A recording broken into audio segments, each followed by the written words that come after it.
예, 다음 이제 챕터 3 보험업 허가부터 이제 시작할 거예요. 보험업 허가인데, 자, 허가 이야기 나오니까 우리가 생각해야 되는 게 허가라는 말과 인가라는 말이 보험업에 자주 나와. 경우에 따라서 승인이란 말도 나와요. 근데 승인이라는 거는 그냥 일반적인 이야기고, 허가와 인가는 약간 법적으로 의미가 약간 달라요. 약간 달라. 허가라는 것은 기본적으로 하면 안 돼. 금지사항이야. 금지된 건데 예외적으로 니는 봐줄게. 일반인은 못해. 하지만 니만 허용해 줄게 하는 거예요. 예, 예외적으로 허용하는 거예요. 그래서 허용된 사람은 적법한 행위를 하는 거고, 허용 안 된 사람은 불법한, 위법한 행위를 하는 거죠. 불법 또는 위법, 법을 위반한 행위를 하는 거죠. 그래서 허가를 받으면 적법하다. 허가를 안 받으면 무허가는 위법한 행위가 되는 거예요. 근데 인가라는 건 뭐냐 하면은, 허가하고 달리 인가는 인가 받기 전까지는 미완성 상태야. 어떤 일이 미완성 상태인데, 미완성을 완성시켜 주는 거야. 완성시켜 주는 걸 인가라고 그래. 그래서 금융위원회가 인가를 받아야지 그 행위가 완성이 되는 거예요. 완성이 돼야지 이거 드디어 효력이 발생한다. 그래서 이거를 효력 발생 요건, 요거는 적법 요건, 이렇게 이야기를 하는 거예요. 네, 이 차이가 있고요. 승인이란 말은 뭐냐? 그 일반적인 쓰는 말인데, 승인이라면 거의 대부분, 법을 만드는 국회의원들이 허가, 인가, 승인, 이 신고, 보고, 사실 신경 써서 이 말을 붙인 거 아니에요. 경우에 따라 그때 생각나서 붙였어. 승인으로 되어 있는 건 대부분의 경우에 인가를 이야기를 한다. 대부분.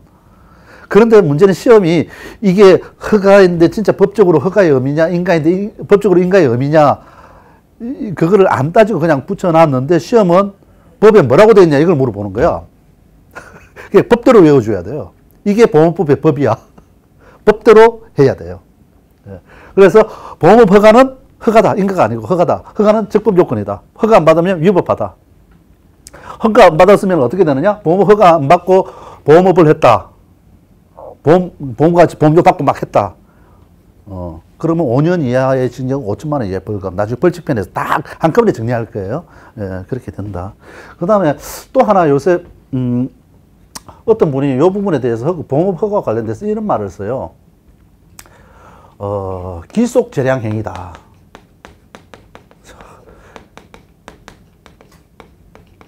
엊그제 개발원장 하셨던 분이 보험법 책을 썼는데, 그전에 없던 난데없는 이 말을 또 넣었어. 그분이 책을 엊그제 냈거든요. 6,500원짜리 이만한 거를.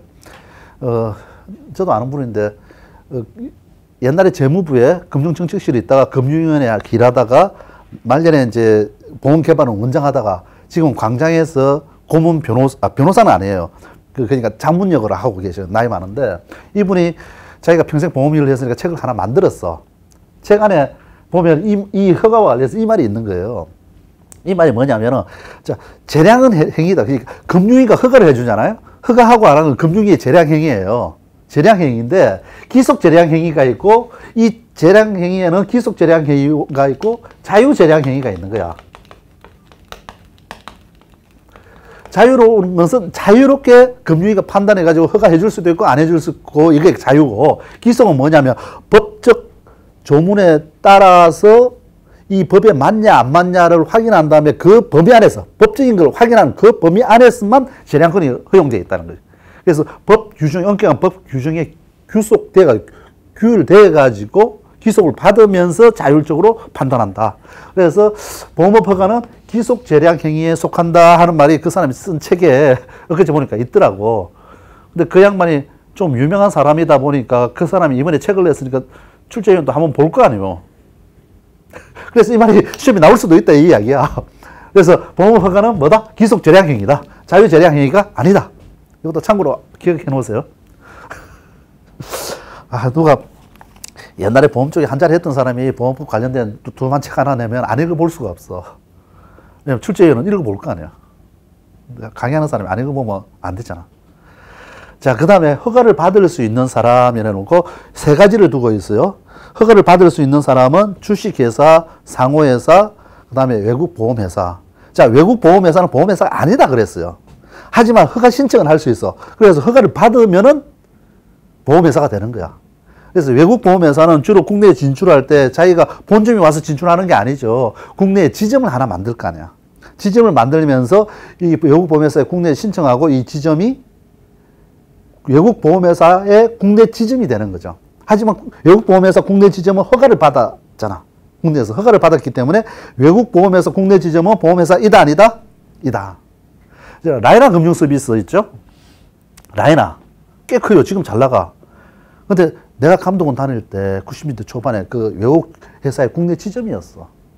보험회사 그 당시 33개인데 31개가 정식 보험회사가 2개가 생명보험회사 중에 2개가 외국 보험회사 국내 지점이었어요.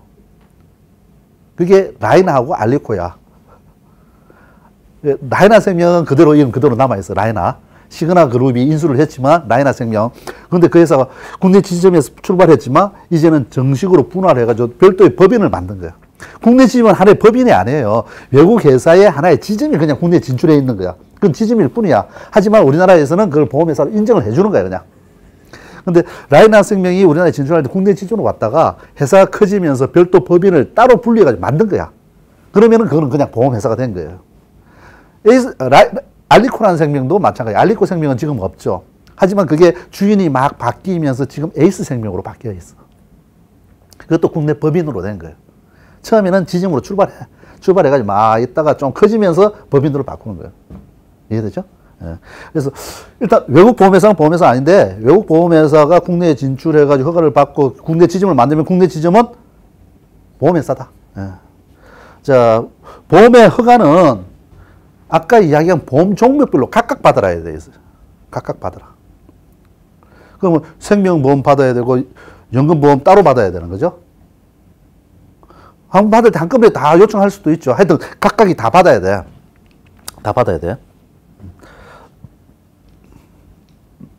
그 다음에 허가에 대해서 특칙이 좀 중요합니다. 특칙이 지금 3가지가 있는데 3가지 의제 조항이죠.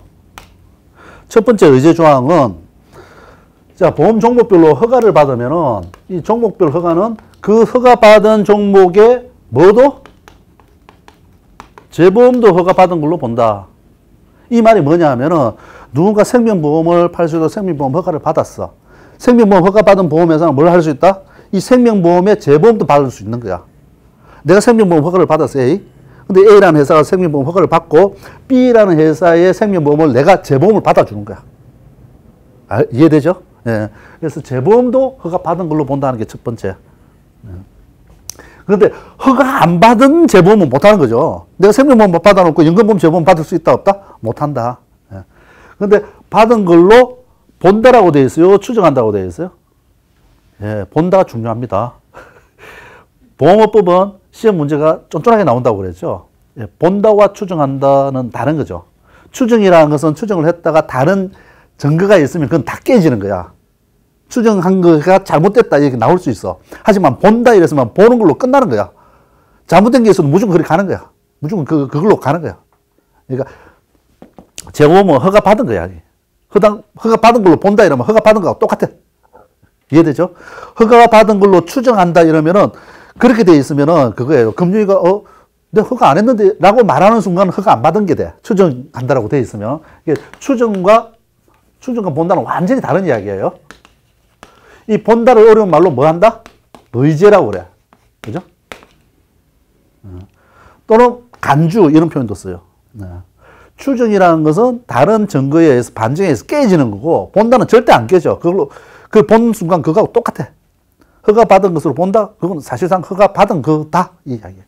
자, 두 번째 의제 조항이 뭐예요? 두 번째는 전부 받은 사람은 제3보험 해당 종목.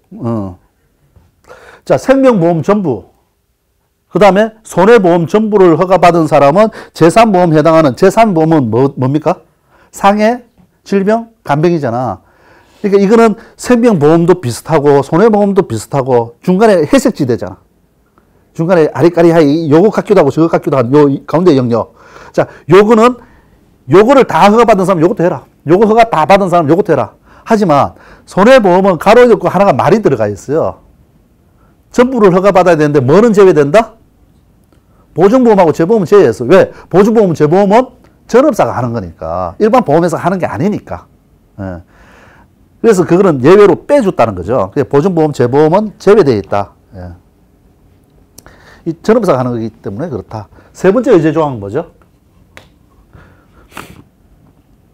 이것도 조심해야 되는 게, 자, 이 전부를 허가받은 사람, 생명보험이 생명하고 연금 가입했고, 손해보험이면 재보험, 보증보험 빼고 전부 다, 전부 다 허가받은 사람은 신설되는 보험 종목에 대해서 허가받은 걸로 본다. 이거예요. 새로운 보험 종목이 새로 생겼어. 새로운 보험 종목이 새로 생기면은 그것도 이미 허가받은 걸로 보니까 그냥 팔아라 이거 이야기예요. 여기도 마찬가지 손해보험에서 재보험, 보증보험을 제외한 나머지 전부 다 했을 때 가능하다. 그런데 여기서 중요한 게 어떤 말이 들어가 있어요? 경제 질서의 건전성을 해친 사실이 없으면 되어 있어요. 요 조건이 하나 있다는 거예요. 이 말이 중요해요. 경제 질서를 해친 사실이 없는 경우에만 가능하다요. 경제 질서 이 부분은 어떤 거냐면은 과거에 회사가 뭐 벌금 이상 형을 받았다든지 해서 잘못해가지고 뭔가 적기 시정 조치를 받았다든지 감독기관으로 뭔가 잘못해가지고 뭔가 혼이 났다든지 이런 경우인데 그 내용은 자세히 알 필요는 없다 이거죠. 다만 전부 허가받아가지고 신규 상품이 나왔는데 신규 보험 종목이 새로 했는데 다른 회사들은 다 새로운 거 전부 허가받은 사람은 그것도 팔 수 있지만 경제적 이렇게 피해를 입힌 사람은 못 판다 이거예요. 새로운 거. 이런 조건이 하나 있다는 걸 기억을 해 두시면 된다. 세 가지 의제 조항이 있다. 그 다음 넘어갈까요? 자, 그 다음에 또 재밌는 게, 우리가, 재산보험에 상해보험이 있잖아요. 상해가 있고, 질병이 있고, 간병이 있는데, 상해하고 질병이, 이 생보사도 팔고, 손보사도 팔고, 다 허가받은 사람이고 다 팔고 있잖아. 다 양쪽에서. 다 팔고 있는데, 상해보험은 주로 이제 손보사가 많이 팔았어요. 생보사도 팔긴 팔지만. 그래서 상해보험의 경우에는 상해로 인해서 사망하는 경우도 일반적으로 상해 사망도 담보의 범위에 포함해요. 상해로 인해서 사망하는 경우. 사람이 죽는데 상해로 죽는 경우가 많아요. 질병으로 죽는 경우가 많아요. 질병이 좀 많아요. 그죠? 질병이 한 대배는 많을 거야, 아마. 20% 정도가 상해로 죽고, 한 80%가 질병으로 죽는다. 근데 상해 같은 경우에 무슨 사고가 나가지고 다쳐가지고 죽는 거잖아요. 자동차로 뭐 부서지든 다리에 난간에 떨어지든 뭐 하여튼. 근데 요 경우는 보통 상해보험은 사망을 담보로 하고 있어요. 그 다음에 질병의 경우에는 질병 자체를 치료하는데 질병으로 인한 사망. 질병으로 인한 사망을 담보하느냐? 요거를 법에 딱 정해진 게 아니고 저끼리 실무자들끼리 막 논쟁을 벌리다가 상해보험은 사망을 담보로 하자. 질병의 경우는 사망 담보는 안 한다. 예. 그래서 이까지 논란이 있다가 그 금융위가 보험업 감독 규정에 질병의 경우에는 질병 사망을 담보를 안 하는 게 원칙, 주계약은 안 한다 이렇게 돼 있어요. 상해보험은 그 주계약 안에 사망이 같이 들어가 있어. 근데 질병보험은 이 관행적으로 하던 거를 감독 규정에 넣어버린 거야. 질병은 사망을 담보로 안 해. 안 하는데 질병은 주계약에서 안 하는데 우리가 보험이라는 게 주된 계약이 있고 특약들을 막 붙이잖아요. 특약 알죠? 예. 특약, 주계약이 있고 거기다 우리가 종신보험에다가 뭐 가족 수입 보장 특약, 무슨 특약, 정기 특약 뭐 이런 거 갖다 붙이잖아. 그렇지. 그런 식으로 이게 사망 특약을 붙일 수 있는 거야. 그러니까 주계약은 사망을 담보 안 하지만 질병보험에 질병 사망 특약을 붙일 수 있도록 이렇게 해놓은 거야. 근데 주계약은 질병보험이면 주계약은 재산보험이야. 근데 사망 특약이라고 할 때 이 특약 사망이잖아요, 사망. 사망이잖아. 이 사망은 이게 우리가 세 가지로 나눌 때 어디에 속해요? 생명보험, 손해보험, 재산보험 중에 어디예요? 사망은 생명보험 영역이잖아. 질병보험, 재산보험 허가를 받은 사람인데 질병보험, 상해보험은 다룰 수 있지만 질병보험에 사망보험 특약으로 되어 있는데 질병보험 파는데 사망특약을 못 팔게 하면 이것도 이상하잖아. 근데 이건 생명보험 영역이잖아. 그래서 보험업부에 이 규정을 하나 또 둔 거예요. 재산보험 허가받은 사람은 뭐다? 질병 사망을 재산보험 특약으로 하는 것을 지급할 수 있다 이거야. 이 말 안 해놓으면 욕을 못 하는 거야. 왜? 생명보험 영역이니까. 이 말을 해놓은 거예요. 이해되죠? 이게 생명보험 영역이기 때문에 중요한 질병이라도 사망특약을 원래 못 붙여, 재산보험은. 그런데 붙일 수 있다라고 이야기를 해놨는데 이 붙일 수 있는 사망보험은 딱 조건이 있어요. 세 가지 조건을 갖춘 사망특약만 할 수 있다. 첫 번째가 뭐다? 80세 만기, 이하 만기죠. 왜냐면은 종신까지 하면 진짜 생명보험이거든. 종신까지 사망을 보자면 이게 종신보험이 생명보험이지 이게 무슨 재산보험이냐. 이거 가지고 이 손해보험회사, 생명보험회사 저끼리 엄청 싸웠어. 이 이야기하면 또 근데 우리나라가 보험시장은 원래 손해보험이 컸어요. 우리나라 처음에 초창기에 경제가 발전하면서 손해보험이 좀 컸어. 여러 가지 산업시설, 도로 깔고 뭐 하면서 공장이 발달하다 보니까 처음에 컸는데 1970년대 초반에 유신헌법 시절에 뭘 도입하냐면 국민저축법이라는 걸 도입해. 그래서 생명보험에 가입한 사람은 저축성보험 가입하면 거기에 대해서 세금 혜택을 줘버린 거야. 그러면서 갑자기 사람들이 생명보험에 왕창 가입한 거예요. 가입하면 세제 혜택을 줘버리니까 지금도 생명보험 10년 이상 유지하면 세금 안 내잖아요. 저축성보험. 그것을 허용을 해버린 거야. 그게 점점 이제 시간이 길어진 거지. 옛날에 엄청 허용을 많이 했겠죠. 5년인가 그랬을 거야. 그러다 보니까 생명보험에 장기 자금들이 엄청 들어오니까 보험회사가 억수로 커졌죠. 그래서 급기야 손보보다는 생보 시장이 5배 이상 커져버린 거예요. 옛날에는 더 작았던 놈이. 그러니까 손보 사람들이 열받잖아요. 그래서 우리도 뭔가를 해야 되는데 자꾸 이게 생명보험 영역에 들어오면 안 된다 이러니까 막 화가 나잖아. 그래서 좀 금융위 가가지고 금융위 그 당시에는 재무부 쪽 가가지고 좀 우리도 먹고 살게 해달라. 좀 요거 좀 팔게 해달라라고 이야기해서 그때 쇼보험은 게 요거예요. 그러면서 이 재산보험 가입한 사람은 이것도 취급할 수 있고 보험회사 손해보험 전부를 전부를 취급할 수 있는 사람은 재산보험 할 수 있잖아요. 손해보험 다 한 사람은 다 허가받은 사람은 재산보험 할 수 있고 재산보험 할 수 있는 사람은 이것도 할 수 있다 이렇게 돼 있단 말이죠. 그러니까 손해보험은 이제 이걸 할 수 있는 거야. 그런데 이걸 다 하려니까 생보사들이 아무리 양보를 해도 이거 종신까지 하는 건 너무하지 않냐 얘. 그래서 좀 제한하자. 그래서 서로 간에 막 싸우다가 재무부가 중간에 막 조율하다가 심판 보다가 이 정도에서 합의하자. 서로 도장 찍고. 그래서 만들어진 게 요 규정이야. 자, 80세 이하. 그 다음에 또 뭐죠? 어떤 조건이 있죠? 인당 금액은 2억. 2억 넘어가는 거는 이게 무슨 생명보험이지 이게 뭐냐. 안 된다. 3번 또 이게 뭐냐면 마지막에 나온 게 뭐죠? 환급금이 만기 환급금이죠. 만기 환급금하고 납입보험료하고 어느 게 커야 된다? 납입보험료 커야 된다. 그러니까 낸 것보다 만기에 받는 게 작아야 된다. 이 이야기는 뭐냐면은 보장성 상품이어야 된다. 자, 낸 것보다 돌려받는 돈이 더 많으면 이건 저축성이지. 무슨 손보사가 저축성을 왜 팔어? 요걸 팔아야지. 물론 현재 저축성 팔긴 팔아요. 손보사 팔긴 파는데 요 논란이 있을 때는 자, 요 질병보험의 사망특약은 순수 보장성으로 해라. 보장성으로만 해라. 이 세 가지 조건이 붙어 있어요. 요 시험에 잘 나옵니다. 이해되죠? 예, 80세 2억, 그 다음에 납입보험료보다 만기 하강금이 작아야 돼. 낸 것보다는 적게 받아야 돼. 낸 것보다 많이 받으면 이게 저축성으로 분리되거든. 예, 보장성으로 해라. 라는 것이 이제 허가에 대한 특징으로 좀 있을 거예요. 자, 허가의 절차가, 지우기가 좀 있을 것 같지 않다. 허가 절차인데,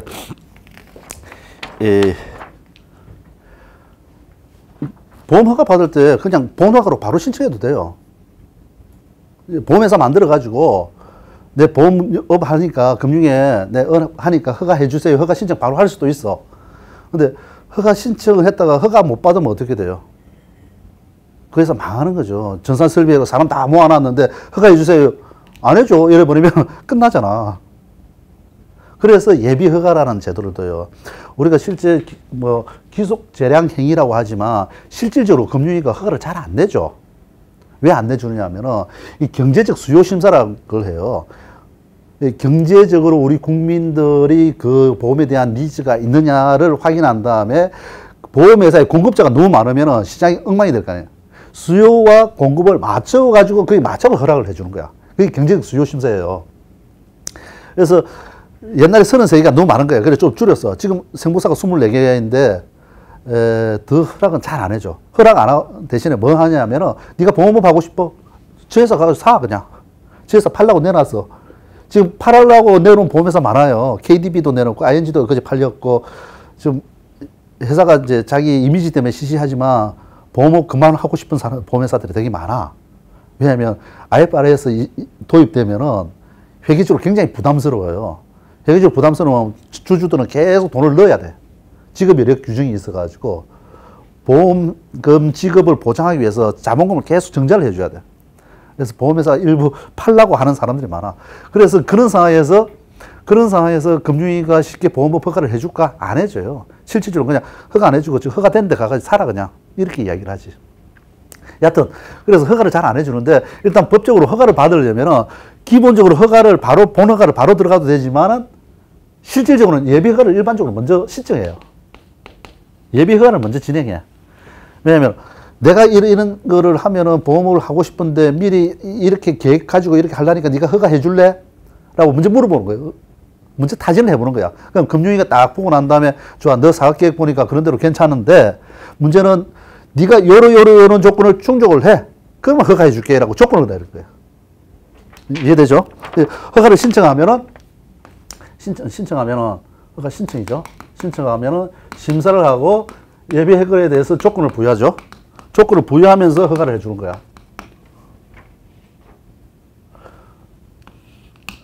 조건 부여하고 허가를 하고 그 다음에 허가를 한 다음에 어떻게 되겠어요? 조건을 부여했으니까 조건을 충족하겠죠. 뭔가 조건을 맞춰야 될 거 아니야. 금리가 원하는 대로 맞춰줘야 되잖아. 조건을 충족하고 난 다음에 번호가 신청을 들어갈 거 아니에요. 번호가 신청이 들어가면은 금융위가 그 조건을 충족했는지 안 했는지 확인만 하고 실제 이 조건을 충족했다면 무조건 번호가를 해 주어야 한다. 해 주어야 한다. 이해되죠? 그러니까 예비허가를 먼저 신청했기 때문에 예비허가에 대해서 조건부 예비허가를 해주면서 조건을 걸어서 이 조건 충족해라.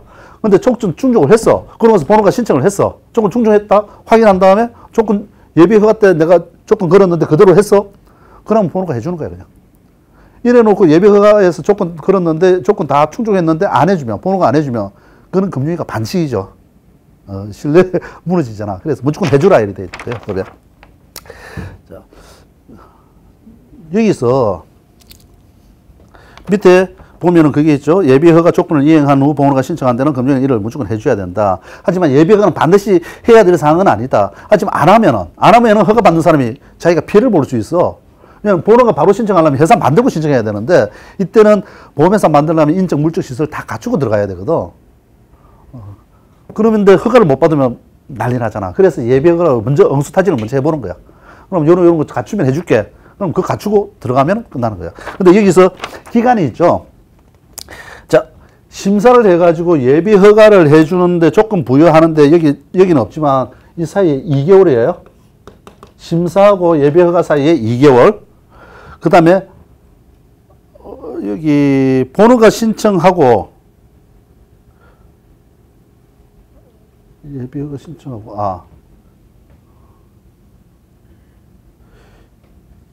잠깐만. 예비허가 신청 예비허가를 신청하고 예비허가 심사하는데 이 심사하는데 얼마라고 그랬죠? 2개월. 이제 2개월. 2개월이고 예비허가를 받은 자 밑에 보면은 2월 내 심사를 통지한다.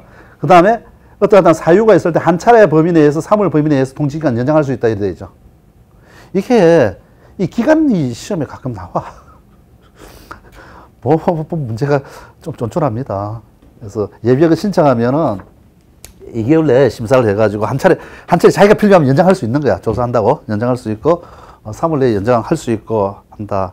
그 다음에 조건을 받아 예비허가 하면은 예비허가를 하고 나서 조건 충족하고 번호가 신청하는 데까지는 몇 개월 걸린다? 시간은?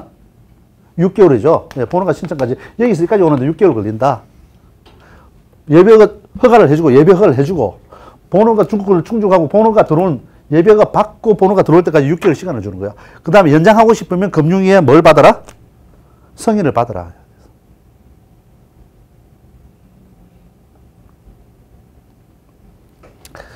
예, 2개월과 6개월 요 좀 기억을 하셔야 될 것 같아요. 가끔 나와. 좀 재미는 없지만. 근데 보험, 이제 허가 신청할 때 서류들이 있어요. 점점 이제 이런 이야기하면 보험법이 점점 재미없어져. 허가 신청할 때, 보험 허가 신청할 때 어떤 서류를 넣어야 되느냐 하는 것들이 이제 중요해요. 일단 가장 기본적인 게 무엇인가 신청하려면 신청서가 들어가야 되잖아요. 예, 허가 신청서가 들어가. 허가 신청서인데 신청서가 들어가고 두 번째 정관이죠. 정관이라는 게 뭐죠? 정관이 회사의 가장 기본적인 규칙을 정해놓은 거야. 이 안에는 우리 회사는 어떤 목적으로 만들어졌고 회사 상호는 뭐고 주식은 어떻게 조달을 하고 회사 공고는 어떻게 하고 뭐 발기는 어떻고 뭐 이런 것들이 들어가. 이 정관이 있는데 정관은 처음 한 번 들어갈 때만 들어가면 돼요. 처음 우리가 허가를 보험 종목별로 각각 받는다고 했잖아. 과제 받아서 그 다음에 해상 받을 때 또 정관 넣어야 되냐? 필요 없다 이거지. 대신에 뒤에 들어오면은 정관을 보험회사 변경할 때는 정관을 변경할 때는 그 감독원 금융위에 보고를 해야 되는데 보험업 허가 받을 때마다 정관을 밀어 넣을 필요는 없어요. 정관 한번 딱 정해진 거니까 한 번 넣으면 더 이상 안 넣어도 된다는 거지. 그 다음에 세 번째는 그 보험을 허가를 할 때 이 회사가 보험 사업을 진짜 건전하게 타당성 있게 잘 할 거냐 이 부분을 확인해야 돼요. 확인하려면 사업계획서라는 걸 제출받아. 이 사업계획서가 들어가는데 이 사업계획서 안에는 3년 동안에 앞으로 3년 동안에 이 회사의 재무제표가 어떤 식으로 나타날 거다 하는 것을 3년치가 들어가야 되죠. 네. 3년치 재무제표와 사업계획서가 들어가야 된다. 10년치 받으면 좋겠지만 10년은 전부 다 소설이죠. 가라잖아. 알 수가 없잖아. 하지만 3년 정도는 거의 대충 추정이 되거든. 그래서 3년치를 제출을 받고요. 네 번째는 뭘 받는다? 기초서류를 받는다 했죠. 기초서류인데 기초서류 중에서 대통령령이 정하는 서류를 받는다. 근데 보험회사의 기초서류라는 것이 뭐냐? 기초서류 중요해요. 기초서류, 보험회사에서 가장 기초서류라는 것이 세 가지가 있다. 첫 번째는 뭐다? 사업방법서. 두 번째는 약관, 그렇죠, 보험약관. 세 번째는 보험료 및 책임준비금 산출방법서.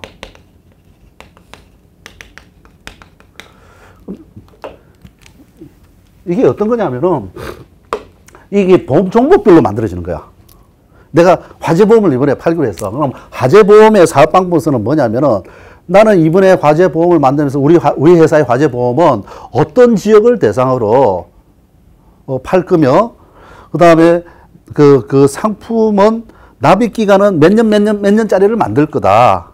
보장기간은 몇 년짜리를 만들어 팔겠다. 이런 것들 쭉 적어 놓은 거야. 그죠?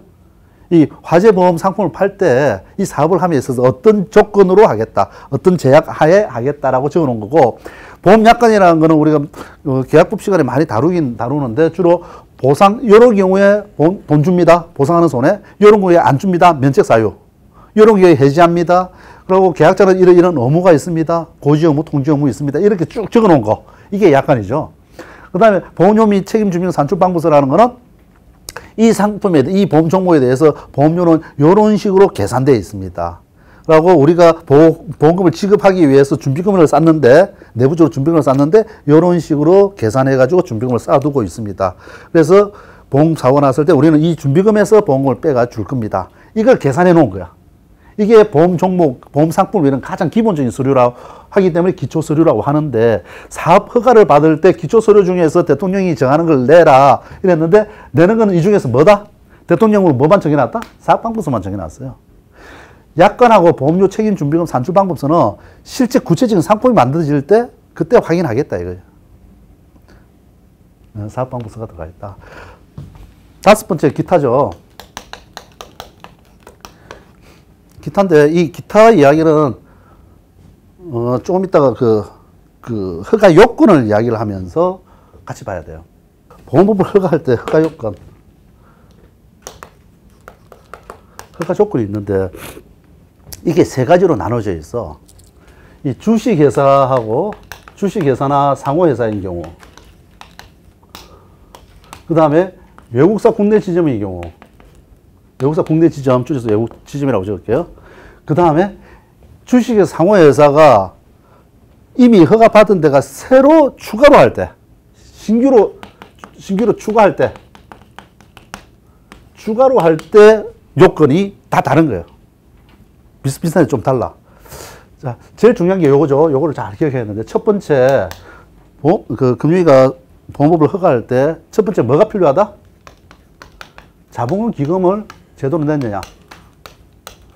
자본금이라는 것은 어떤 회사? 주식회사에 대해서. 기금이라는 것은 어떤 회사? 상호회사를 기금이라고 해요. 상호회사의 기초자본금을 기금이라고 이야기를 하는 거예요. 주식회사는 자본금이라고 이야기를 하고요. 근데 자본금은 나중에 뒤에서 보겠지만, 아까도 봤지만, 보험 종류에 따라서 좀 다르잖아. 그 해당한 것만큼 돈을 내고 들어올 건지 요걸 확인하는 거예요. 요거 안 되면은 안 돼. 그죠? 자본금 기금 요건을 반드시 충족하여야 된다. 이게 기본은 300억이에요. 하지만 보험 종류에 따라서 좀 다르다고 했죠. 이건 나중에 또 볼 거고. 두 번째는 쭉 말이 많은데 뭘 갖춰야 된다? 인적, 물적 요건을 갖춰야 돼. 인적, 물적 요건. 인적인 거는 전문가를 데리고 있어야 돼. 계리사도 있어야 되고, 손해사정사도 있어야 되고, 또 준법 감시인도 있어야 되고, 유형관리 관리자도 있어야 되고, 뭐 이런 요건이 있어요, 뒤에. 이런 사람들을 갖추고 있어야 되고, 물적 요건이라는 건 시설을 갖춰야 돼요. 제일 중요한 게 어떤 시설? 전산이죠. 내가 옛날에 보험회사 구조조정 방안 초안에 딱 잡을 때, 보험회사 구조조정 해가지고 부실금융기관 퇴출시킬 때 제일 먼저 한 게, 원장님, 제일 먼저 전산실부터 장악해야 됩니다. 감독은 몇 명 해가지고 전산실 바로 들어가 딱지 붙이고 막아버리세요. 제일 먼저 전산을 잡아야 돼. 금융기관은. 전산이 제일 중요해. 전산을 잡고 해서 모든 통계 자료가 여기서 나오잖아. 그래서 물적 시설에 제일 중요한 게 전산이에요. 그래서 이런 금융기관이 요구하는 인적, 물적 시설을 갖췄는지 안 갖췄는지 이게 허가 요건이 제일 중요한 거야. 근데 보험회사가 반드시 갖춰야 되는데 일부 업무에 대해서는 다른 사람한테 위탁했다 하더라도 이건 보험회사가 갖춘 걸로 봐줄게 하는 것들이 몇 개 있어. 너가 꼭 안 가지고 있고 너가 계약에서 다른 사람한테 좀 맡겼다 하더라도 그거는 너가 갖춘 걸로 봐줄게. 그게 네 가지가 있어요. 네 가지가 뭡니까? 손해사정 업무야. 손해사정 범위에 손해사정 맡기는 거 너가 갖춘 걸로 해줄게. 전문가 있는 걸로 봐줄게. 인적요소 갖춘 걸로 해줄게. 두 번째, 계약심사를 위한 조사 업무. 이것도 외부에 줘도 해주고 너가 갖춘 걸로 해줄게. 그 다음에 보험금 지급을 위한 사고조사 업무. 그 다음에 마지막으로 전산설비 개발, 운영, 유지, 보수 업무. 자, 요런 것들을 외부의 업체에도 위탁했다 하더라도 보험회사 너가 갖추고 있는 걸로 봐줄게. 네 가지 기억할 수 있겠죠. 예. 그 다음에 세 번째, 사업 계획이 타당하고 건전해야 된다. 타당이라는 것은 그럴듯해야 된다는 이야기죠. 예, 건전해야 되는 건 사회적 질서를 지킬 수 있어야 된다. 경제 질서에 어긋난 게 아니어야 된다. 그래서 계획이 타당하고 건전한지 여부를 확인하기 위해서 특히 건전한 거는 이 타당한 거는 있을 수 있는 거고 이 건전 중에는 어떤 의미가 있냐면 재무적으로 건전해야 돼. 즉 보험금을 지급할 수 있어야 돼. 계약자한테 보험금을 제대로 줄 수 있어야 돼. 이 부분을 확인하는 게 뭐다? 사업계획서라는 걸 이걸 3년치를 보는 거예요. 요걸 보면서 재무제표에 나타난 손익이나 이런 걸 부채 관계를 다 확인한 다음에 이 정도면 계약자한테 보험금 줄 수 있겠네 없겠네 심사를 하는 거예요. 예, 요걸 갖추고 있을 때 한다. 그 다음에 네 번째가 좀 중요하죠. 대주주가 돼 있어요. 대주주가 조건이 몇 가지 있죠. 임원 결격 사유에 해당하면 안 되고 충분한 출자 능력이 있어야 되고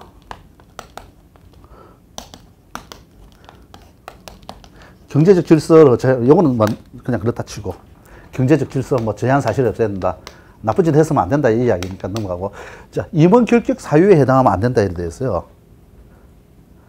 임원이 결격이라는 건 임원이 될 수 없는 사유야. 어떤 사람이 임원이 될 수 없느냐? 옛날에 보험업법에 있었다가 지금은 어디로 넘어갔다? 지배거주업법으로 넘어갔어요.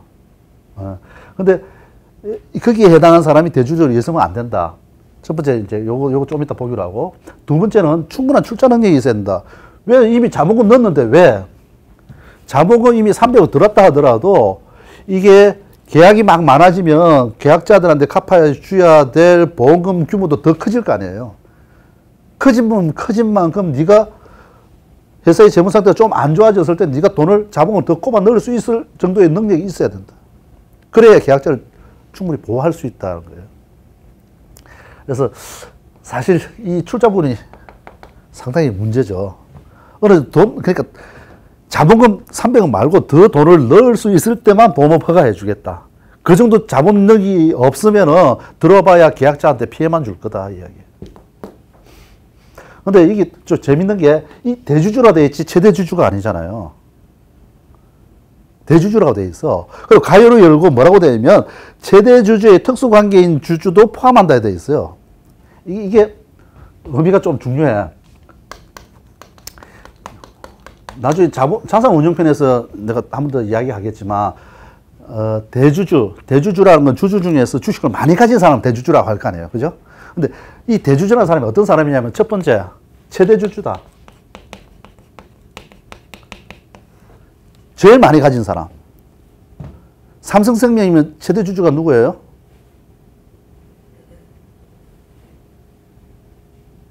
나도 잘 몰라. 미안해요. 근데 삼성생명 주식을 뭐 에버랜드가 많이 가지고 있을 수는 있어요. 그런데 이 최대주주는 그거예요.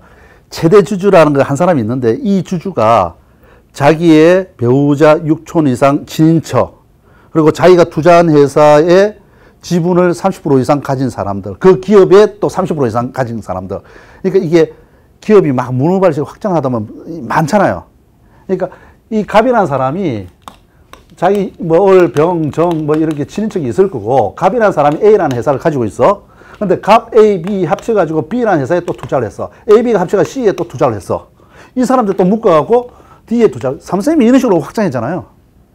실제 갑은 D에 지분 몇 프로도 없어. 그런데 이런 식으로 막 섞어가지고 막 확장을 했잖아. 자, 이 관계가 일단 친인척 합치고 이 관계가 30% 꼴이 합쳐가지고 전부 다 합쳐가 30% 꼴이 있는 거 전부 다 묶어. 다 묶어. 묶어가지고 뭐라고 그러냐면 대규모 기업 집단이라고 그래. 이 계열사라고 그래요.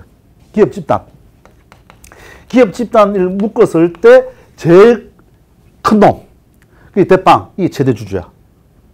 이해되죠? 이게 한 사람을 이야기하는 게 아니에요. 이걸 쭉 묶어갖고 30% 있는 사람 다 묶어가지고 제일 큰 사람이 최대 주주야. 최대주주고, 그 다음에 대주주는 최대주주가 있고 주요주주가 있어요. 주요주주는 10% 이상인 사람. 또는 10%도 없는데 회사에 뭐 사장도 뽑을 수 있고 임원을 임명할 수 있고 실질적으로 이건 추상적으로 표현되어 있어. 실질적으로 경영을 지배하는 사람. 얼마 가진 건 없는데 왔다 갔다 하는 사람이 있어요. 예를 들면 하나금융그룹에 지금은 그만두셨지만 김성유 회장 같은 경우에 하나금융그룹 알죠?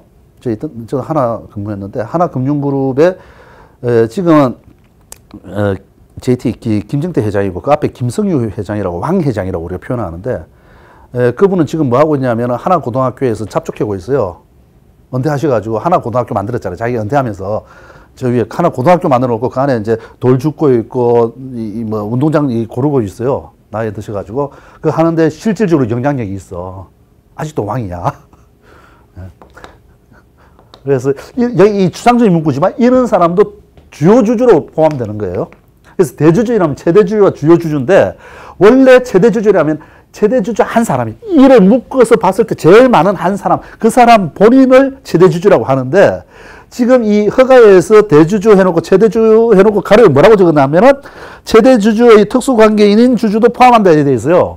그러면 이 이야기는 뭐냐면 보험사업 허가할 때 최대주주, 주요주주뿐만 아니라 이 사람들, 이 친인척인 이 사람들까지도 이 특수관계인이잖아. 이 사람까지 다 포함해가지고 임원결격 사유 있으면 허가 안 해주겠다 이거야. 임원결격 사유 있으면 허가 안 해주겠다. 보험업은 아무나 하는 게 아니고 진짜 문제 일으킨 사람은 안 된다. 임원결격 사유는 간단하게 보면은 제가 뒤에 가서는 속도를 좀 내겠지만 앞에는 좀 천천히 갈게요. 임원결격 사유는 지배구조법으로 옮겨갔지만 대충 어떤 사람이 임원이 못 되는지 보험회사 임원이 못 되는지 보험회사뿐만 아니라 은행, 정권에서 공통이라고 그랬죠. 이제는 공통으로 적용한다고 그랬잖아요. 예. 어떤 사람이 안 되느냐?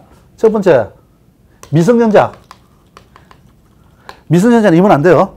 보험회사 임원 될 수 없습니다. 예. 그리고 옛날에는 한정치산, 금치산자라고 했는데 요새는 피성년 후견인, 피한정 후견인이라고 표현해요. 그러니까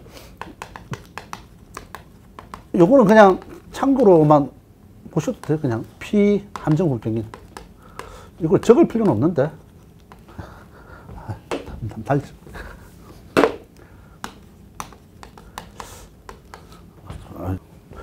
일단 그냥 한번 보세요. 그냥 미성년자, 옛날에는 금치산자라고 해가지고 심신의 상실을 했다. 이거는 요새는 금치산자이라면은 이제 재산 행위를 못하도록 막힌 사람, 이게 부정적인 의미잖아. 그래서 요새는 이 사람을 좀 도와주자는 측면에서 용어를 좀 달리했어요. 피성년 후견인, 그 사람을 후견을 해주자. 금치산자 피성년 후견인이 어떤 사람이냐면은 심신을 상실해서 정신이 없는 사람이 완전히 혼자서 경제적 활동을 할 수가 없는 사람이야. 예, 그 금치산자. 한성치산자는 이 경제적 낭비가 심하거나 경우에 따라 심신이 굉장히 박약해가지고 이 상실된 건 아니고 가끔은 돌아오는데 보통의 경우에 잘 안 돌아가. 박약해가지고 누군가 도움 없이는 못한다. 그래서 경제활동, 그 권리는 한정된 범위 내에서만 할 수 있다. 라고 이제 그 가정법에서 인정된 사람이에요. 그래서 피한정 후견인, 비성년 후견인 이름을 좀 바꿨는데, 이런 사람 임원하면 보면서 엉망되겠죠. 네, 그래서 제안했고요. 두 번째는, 파산된 사람. 파산 선고에 복권 안 된 사람. 파산 선고 받고 복권이 안 됐어. 세 번째는, 금고 이상, 우리가 뭔가 잘못하면 잡혀가지고 이 형을 받잖아요. 형을 받는데 형의 종류가 어떤 게 있냐면은 제일 센 게 뭐죠? 응? 실형? 실형 중에 제일 센 거. 그렇죠, 사형. 사형 밑에가 뭐예요? 사형에서 딱 겨우 피해가면 종신형, 그러니까 무기징역, 그죠? 그 다음에 6인데, 그 다음에 징역도 무기하고 유기가 있을 거 아니에요. 그죠? 징역 밑에 뭘까? 금고. 금고가 어디 뭐, 이런 금고 말고 잡혀 있는 거야. 묶여 있는 게 금고야. 그 다음에 이제 벌금이 되겠죠. 벌금이고 자격정지고 등등 일이 나오는데, 자, 징역하고 금고하고 뭐가 달라요? 징역은 역이거든. 역이라는 건 일이야. 강제로 일을 해야 돼. 노가다 안 하면 혼나. 교도관한테. 금고는 노가다 안 해도 돼. 내가 하고 싶어 하는 거야. 심심풀이로. 그냥 앉아서 있는 거예요. 이해되죠? 예. 금고와 징역이 있는데, 자, 금고 이상의 형을 선고를 받고, 5년이 안 된 사람. 집행이 정지되고 나서, 종료되고 나서, 종료 5년이 안 된 사람. 5년 미만자. 그러니까, 어떤 법에 의해서 금고를 받았다 이러면 5년 동안 보험에서 임원 못 되는 거예요. 이해되죠? 그 다음에, 금고는 금고인데, 이게 경우에 따라 판사가 금고를 선고하면서 그냥 때리기 좀 하니까 집행유예라는 걸 해. 징역 3년 안쪽은 집행유예를 할 수 있죠. 예, 금고 이상 징역, 근데 집행유예 기간 중에 있는 사람. 이런 사람은 보험에서 임원이 될 수 없는 거예요. 그 다음에, 5번째는, 요거하고 3번하고 비슷한데, 그게 있어요. 금융관계법령. 금융관계법에 의해 가지고 이거는 벌금 이상이야. 그러니까 법은 제한하는데 잘못은 폭넓게 보는 거죠. 금고 이상이 아니라 벌금까지 넓게 보는 거예요. 금융관계법에서 금융관계법령에 의해서 그걸 위반해 가지고 벌금으로 받은 사람, 벌금 받은 사람은 5년 동안 안 된다.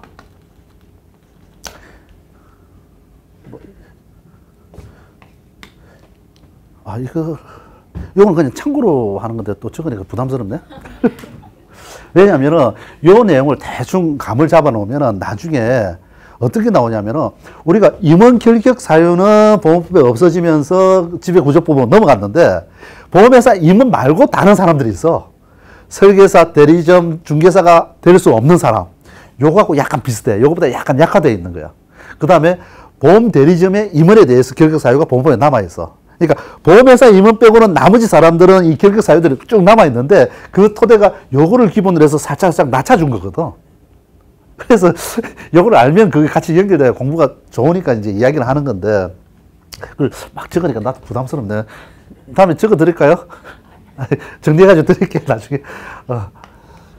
요거 말고 어떤 게 있냐면은 보험회사 이제 임직원으로 있었는데 이 사람이 보험적으로 임직원으로 있을 때 이 보험회사가 감독기관에 허가가 취소됐다든지 인가가 취소됐다든지 등록이 취소됐다든지 이런 큰 잘못한 거예요. 이 보험회사가 이제는 금융기관이니까 금융기관 다.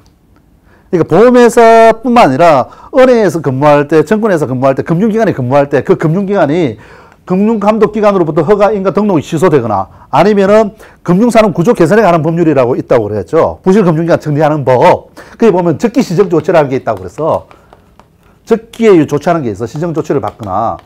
그 다음에 행정처분. 자기가 근무할 때 자기가 근무한 금융기관에 이런 걸 받은 거야. 그런데 이런 걸 받았을 때 지가 관련자로 책임이 있는 사람인 거야. 무슨 말인지 알죠? 예. 자기가 은행에 근무할 때 은행이 감독기관으로부터 적기 시정 조치를 받았는데 다른 사람이 잘못한 게 지가 잘못해서 받은 거야.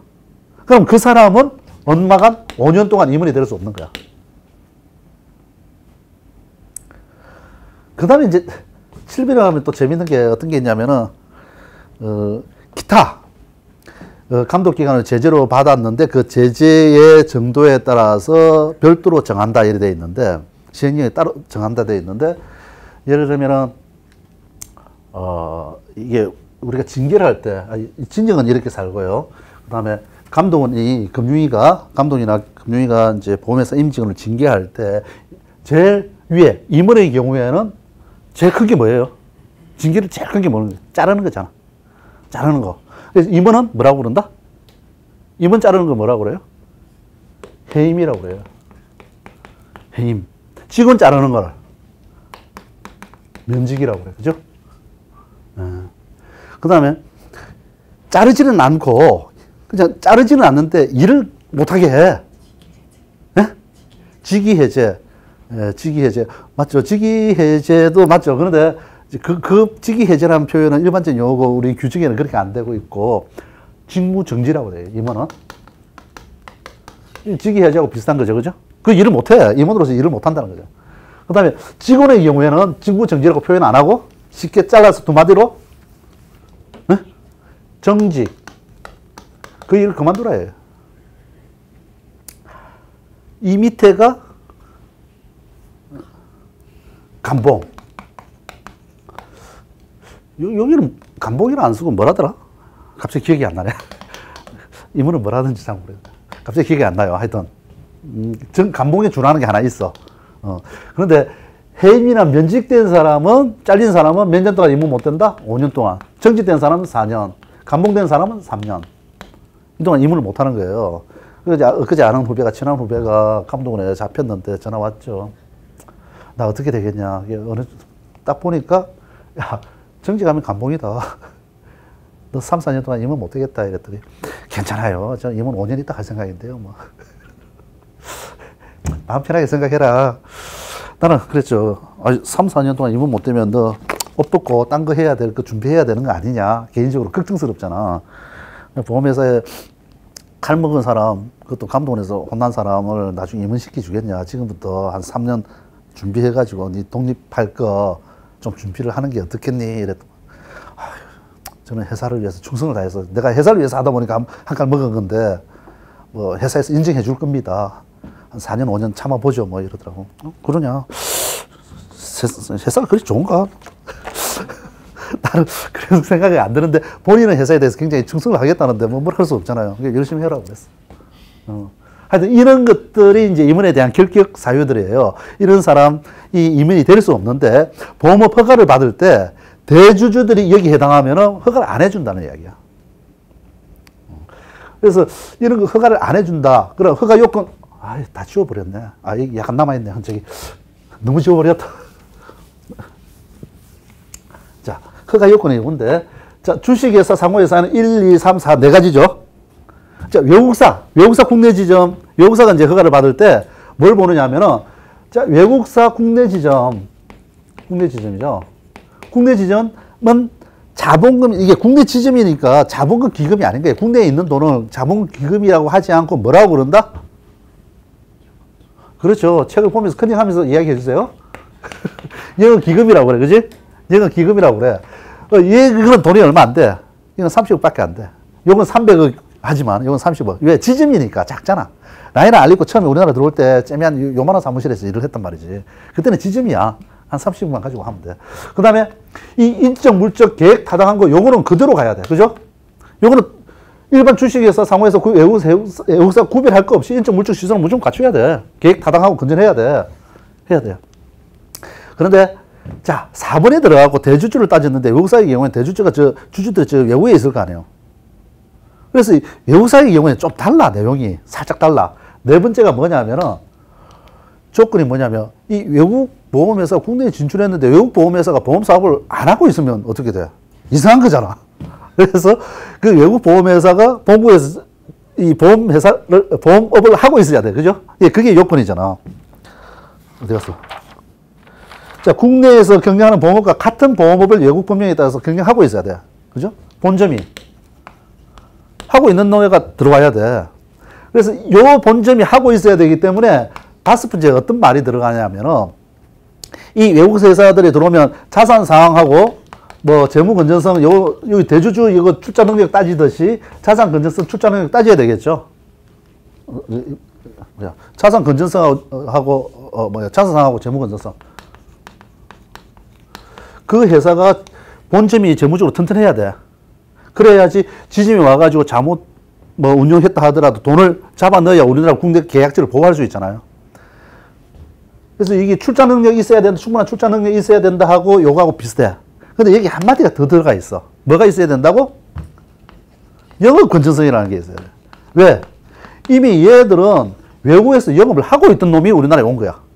그래서 외국에서 제대로 영업했는지 안 했는지 요거 보겠다 이거지. 좀 다르죠? 예, 다르다. 그래서 지금 제출 서류 어디 갔지? 아, 많이 지워버렸네. 미안해. 우리가 제출 또 적지는 않을 거예요. 우리가 제출 서류가 뭐 있다고 그랬어요? 허가 신청서 있었죠? 정관이 있었죠? 그 다음 기초 서류 중에 사업방법서 있었죠? 약관하고 보험료비 책임 준비서 좀 안 된대. 사업방법서 있었지? 그 다음에 사업계획서 있고, 그 다음에 기타 뭐 이런 서류가 있는데 이 중에 중요한 게 기타 중에 하나가 외국 회사의 경우에 본점에서 뭘 하고 있다? 적절하게 보험 영업을 하고 있다는 걸 알려주는 권한이 있는, 외국에 권한이 있는 기관에 증명서를 제출해야 돼. 여기는 언급은 없지만, 왜냐하면 우리가 제출 서류라는 것은 허가 신청할 때 허가 신청 기본이고 여러 가지 첨부 서류가 있고 마지막에 우리 허가 신청서에 그게 들어가 있잖아요. 기타 대통령이 정하는 서류 이렇게 되어 있잖아. 이 안에는 어떤 서류들이 쭉 나열되어 있냐면은 내가 이 부교재에는 있는데 이게 너무 많아. 찍기는. 그래서 생각했어. 눈치껏 찍어라 이 이야기야. 시험 나오면은. 근데 이 각종 그 대통령이 정한 서류들은 뭐냐면은 이 허가 요건을 확인하기 위한 서류야. 그러니까 외국에 있던 애들이 와서 우리나라에서 하겠다 이러면 뭐 본점이 외국에서 제대로 영업하고 있다는 것을 알려주는 외국의 권한이 있는 즉 감독기관에 증명서를 제출해라 이 이야기야. 그 와야 되겠죠. 예, 그런 것들이 쭉 나열되어 있어. 그 다음에 주식회사, 상호회사의 경우에는 중요한 게 임원 정하기 전에 발기인, 회사를 만든 사람이 있어요. 임원과 발기인이 어떤 사람인지 이 사람의 이력서나 경력 증명서 제출해라 이거예요. 여기 언급은 내가 안 적어놨어. 이것까지 다 외우면 외울 게 너무 많아. 근데 내가 금융위원회다. 내가 금융위원회인데 이 사람이 허가 신청을 왔어. 근데 허가 요건은 내가 요거야. 요거를 확인해야 돼. 그러면 이걸 확인하기 위해서 뭘 봐야 될까? 이런 것들이 떠오르죠. 그럼 사업계획이 타당해야 되면 사업계획서 받아야 되고, 대주주가 충분히 요건이 있으려면 대주주 명부를 받아야 될 거 아니에요. 그리고 회사를 만든 사람이 임원이 어떤 사람인지, 임원 협력 사회 대주주도 있지만 임원이 어떤 사람인지, 발기인이 어떤 사람인지 또 봐야 되잖아. 그 다음에 외국사의 경우에는 본점이 하고 있는지 이것도 봐야 되잖아. 외국사의 경우에도 계획 타당한지 하니까 계획서 받아야 되잖아. 이제 이런 서류들이 쭉 나열되어 있는데, 우리가 그걸 외우라. 저는 혹시라도 그것들이 쭉 나열해가지고 맞는 거 찾아라 하면 그냥 찍으세요. 그 시간 들리면 안 돼. 그거 찍으면 돼. 중요한 거는 어떤 것이 허가 요건에 해당하느냐, 이게 더 중요하다. 허가 요건을 우리가 잘 기억을 해야 된다. 자, 보험 정보를 추가하는 경우에는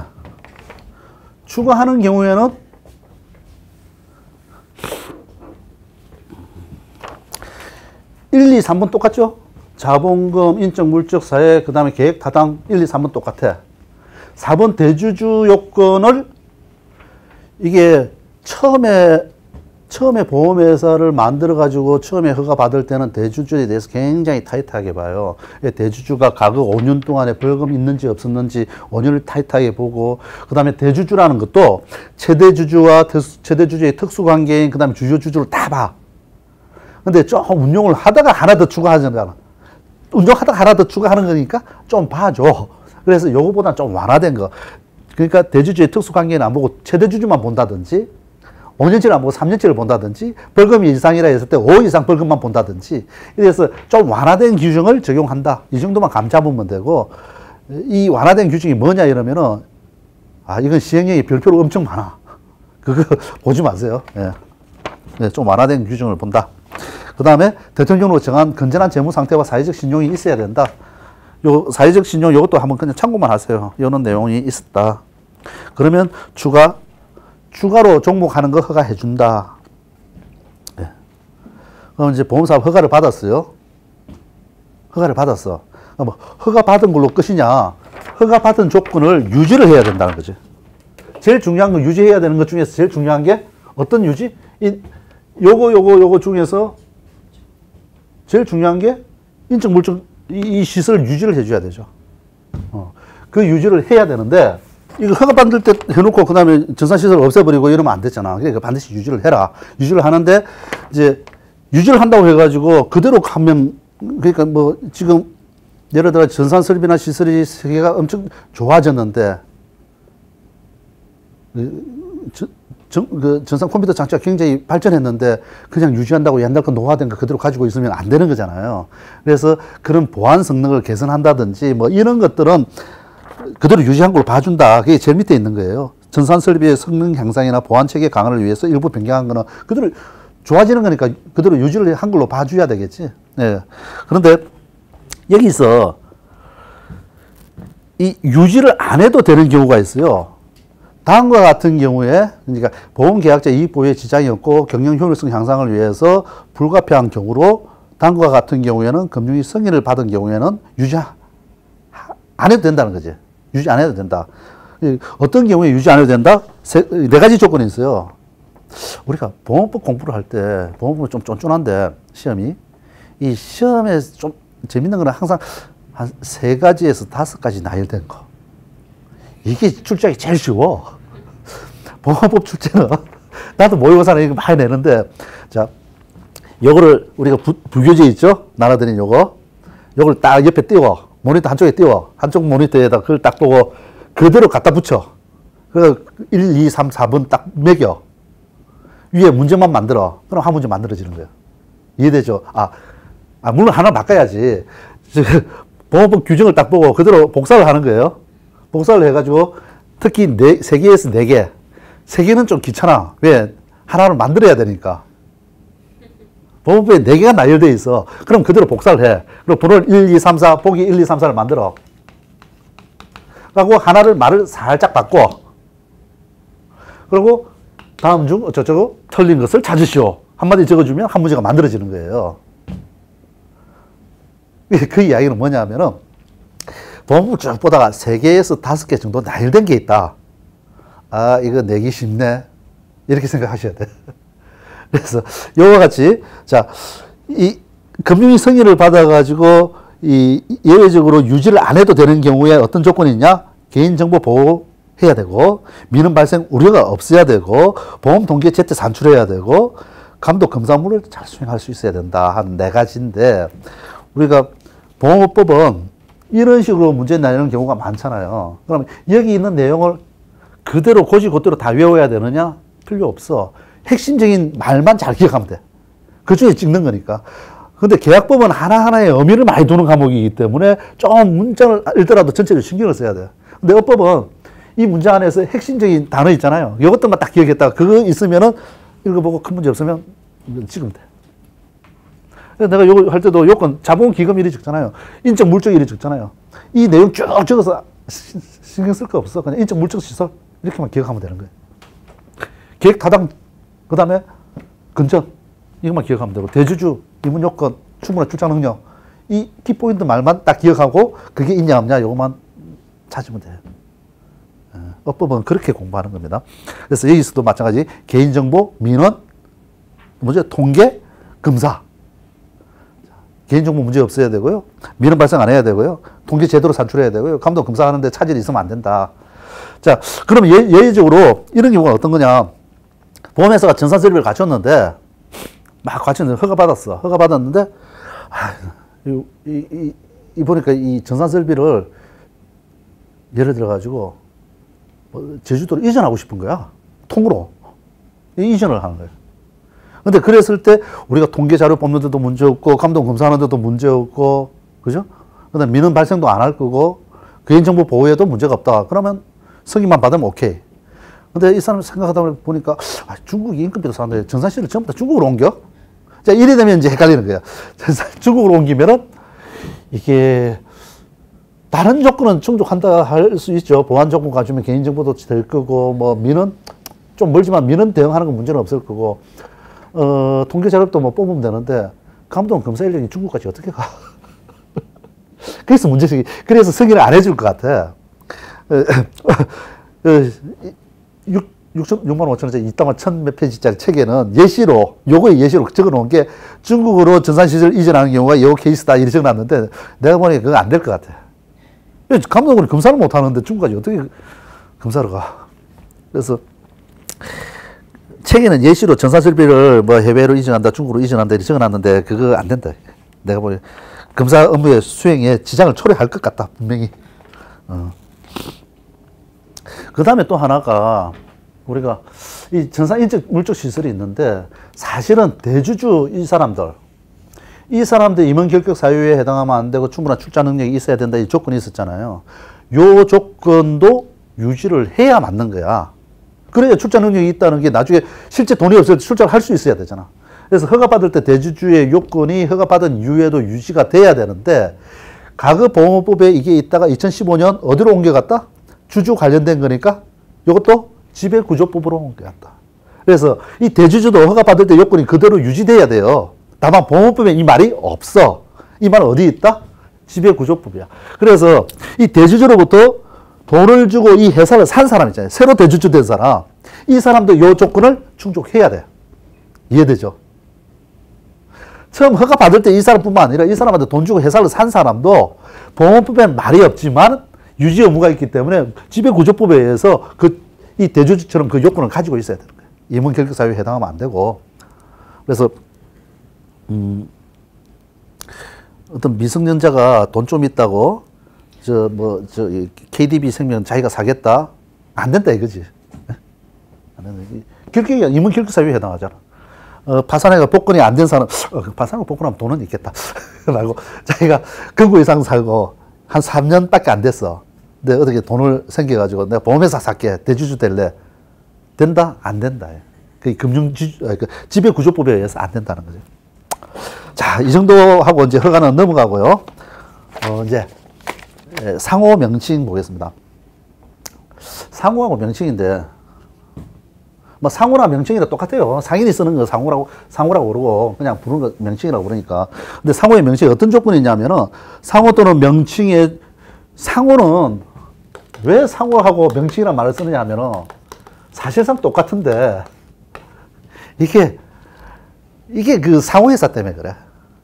자, 주식회사는 상법에 주식회사에 관한 규정이 회사법에 나오잖아. 주식은 일반적으로 허용된 거니까 상법에 나와. 그래서 주식회사는 상인이죠. 상법에 정의된 상인이기 때문에 상호라고 그래. 상인의 명칭이다. 상호라고 그래.